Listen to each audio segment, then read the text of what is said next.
এইখান দিয়ে নিয়ে গেছে, নেওয়ার পরে আপনার এইখানে প্রশাসনরা নেওয়ার পরে মানে আমার নাক মুখ আটকাইয়া কোথায় নিয়ে গেছে নিজেই আমি জায়গার কথা আমি বলতে পারবো না। আমার ভাই নাম হলো বিষয় আলী। 1971 সালে আপনার পাক সেনারা আমার ভাইকে আর রাজ্জাক আপনার মুসলিম মৌলানা আর ওই পাক সেনারা আমার ভাইকে হত্যা করছে, রাইফেলে কুমিয়ে বুক পচাইয়া টাকাইয়া মারছে। আমি বাথরুমে বসিয়া আমার মা আর আমি দেখছি, দেখার পরে আমার ঘর দরজা পোড়াই দিয়েছে। তখন আমার ভাই উঠে বসে ছটফট করিয়া আর কি লাফাইতেছে।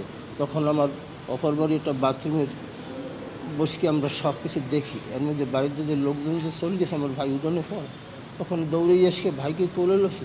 কিছু সময় পরে আমার ভাই প্রাণ বাইরে গেছে। এই অবস্থায় আমি ছিলাম। আমি সেই পরপর আমি ভাইকে ওই বাড়ির সীমান্তের ভিতরে মারি ছুটি দিছি লোকজন নিয়ে। এরপর আমি মুক্তিযোদ্ধা আমি ট্রেনিং দিছি। আমার লতিফ তালুকদার হলো আমার কমান্ডার, আমি তার ট্রেনিং ফেরাচ্ছি লোক। আমার এখন সব কিছু আমি ভুলে গেছি। বুঝলেন, আমি এই কোরের সামনে দিয়ে আমি অবরোহণ যাওয়ার পরে আমি খুব নির্যাতিত হয়। আমি কিছু বলতে না, আমার বুকে হার্টে আমার সমস্যা, আমার হার্টের সমস্যা। ট্রাইব্যুনালের গেটে কেন আসছিলেন? আমি আসছিলাম হুজুরের মানে সরকার পক্ষ আমাকে মানছে সাক্ষী, মানার পরে আমি দেখি যে আমার জন্য যদি একটা লোক ভালো মানুষ যদি বাঁচাই যদি রাখে, তাহলে আমি আল্লাহর কাছে পরিষ্কার থাকুন। সাইদি সাহেবের আমরা পাইছি 1900 আপনার এমপিতে আসে, তখন সে আমার এলাকায় সে এমপি ছিল। সে যখন এমপি ছিল আমার মায়ের কোলে বসবাস করছে, সেই রকম সে একটা ভালো লোক ছিল।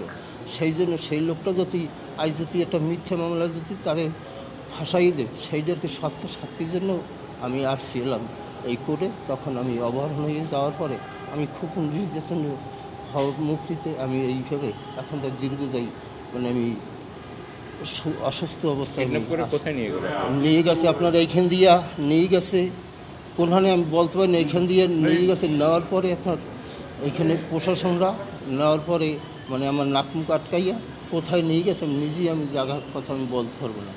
দিন না রাত্রে মানে কোনো আমি আলো বাতাস পাইনি। কিছু সময় পরে একটা আলো পাইছি, ওখানে ছিলাম আমি 3 মাসের প্রায় আমি 13 দিন ঠিক মানে কম ছিল।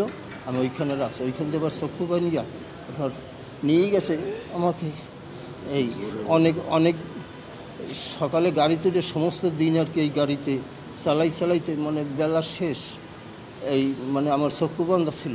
তখন মানে আমি বলছি কি বললেন আমার পেশাবে খুব মানে সমস্যাটা আমি একটু পেশা করি। এর মধ্যে গাড়ি থামাইছে, কলে রাখ দিয়ে একটু পর থামাই। এই কিছু সামনে এই কথা বলার পর একটু সামনে থামাইছে, আমি সেই গাড়ির পাশেই আমি পেশাব করছি। পেশাব করিয়ে দেখার পরে দেখি যে মানে ডাইন দিকে বিসির অফিস মানে বিসি বসা দেখি একটা আপনার বৈঠকখানের উপরে। তখন করে দেখি কোনখানে আনকে দিলেন আমার। আমি ব্যাপার হচ্ছে আমি ওদিকে আমি যাব না। কারণ না যাবে কিনা বল, না দেখেন আপনারা আমাকে এত কষ্ট না দিয়া আমাকে সে আপনারা মারি ফেলেন, আমার সহ্য হয় না। এরপর আমার দুইজনে হাত ধরে গিয়ে টানিয়ে নিয়ে বিসির হাতে দিয়েছে। দেওয়ার পর বিসি আমার 2 কান কাছে মারছে, এই জায়গায় মারি গিয়া লাথি দিয়েছে। হেঁটে বিছেন এখন বৈকেরই অফিস ভিতরে অফিসে নিয়ে পিডমোড়া দিয়ে বানিয়া আমাকে পিটেছে। আমি 2.5 ঘন্টা 3 ঘন্টা গিয়েছিল। এই জন্য হাতে আমার মাংস নেই, এই ডাইনেতে জয়েন্ট মানে আমি খুব একদম নির্যাতন করে আমি বর্তমানে আমি আছি। ওইখান থেকে আপনার বৈকের বোটা দিয়ে সৌরনগর থানায় এনেছে, থানা দিয়ে পরদিন আপনার বসিরহাট কোর্ট বা জেলে আনছে। আনার পর ওইখান থেকে আমি খুব অসুস্থ। 22 দিনের দিন আপনার নিয়ে গেলে দমদম কারাগারে। আমি দীর্ঘ যাই আমি 5 বছর দমদম কারাগারে ছিলাম। আমি অনেক মানে আমি বাড়িতে কেউ কাছে সংবাদ দিতে পারি না। আমার দূর সম্পর্কে এক ভাগ্নে ছিল, তার কাছে আমি সংবাদ দিছি। সে আজকে আমার দেশে বলার পরে বলার পরে আমার ওই ছেলে বা আমার মেয়ে জামাই ছিল আমার স্ত্রী, তার কাছে বলার পরে তার আর কি হাইবাত পাগল হয়ে গেছে। তখন আমার ছেলে আজকে বলছে মাসুদ সাইদির কাছে। মাসুদ সাইদি বলছে যে এরকম বাবা অমুক জায়গায় জেলে আছে আর কী কায়দায় তারে আনা। তারা যে কায়দা হোক তারা ব্যবস্থা দিয়ে করছে। ওই দেশে বিশ্বের মানবাধিকার সংস্থা আমি বাংলাদেশে আমি আসছি, আসার পরে আমি 6 মাস দীর্ঘ ছিলাম। আমার বরিশাল থেকে আমার খুলনা ডিস্ট্রিক্টে আমি দীর্ঘ 6 মাস সেইখানে আমি ছিলাম। এই থাকার পরে যে সুস্থ পরিবেশ এখনও আমি মানে ওই অসুস্থ অবস্থায় নিয়ে এখনও মানে আমি আসি ওই জন্য সেইখানেও আমি অসুস্থ। এরপর আমি বাড়িতে আসছি। আজকে এখানে কেন? এখানে এখানে এখানে আসছি আমি সাইদি সাহেবের যে সত্য সাক্ষী নিয়ে আমি একবার এই অভিযোগে মানে আমাকে বন্দি অপহরণ করছে, সেই সাক্ষী আমি সত্য সাক্ষী দিতে আমি আসছি। আপনি কার কার বিরুদ্ধে অভিযোগ করলেন?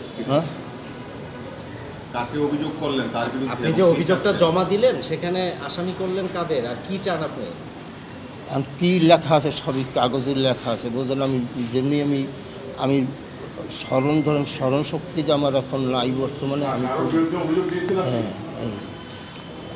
হয় অভিযোগ তো দেশে প্রশাসন একজন মানে আরও আমার দেশীয় লোক আছে, রাজ্জাক আপনার আপনার হলো এই জায়গার যে আমি অভিযোগ যে দিছি মানে তাদের তো কেউ আমি চিনি না।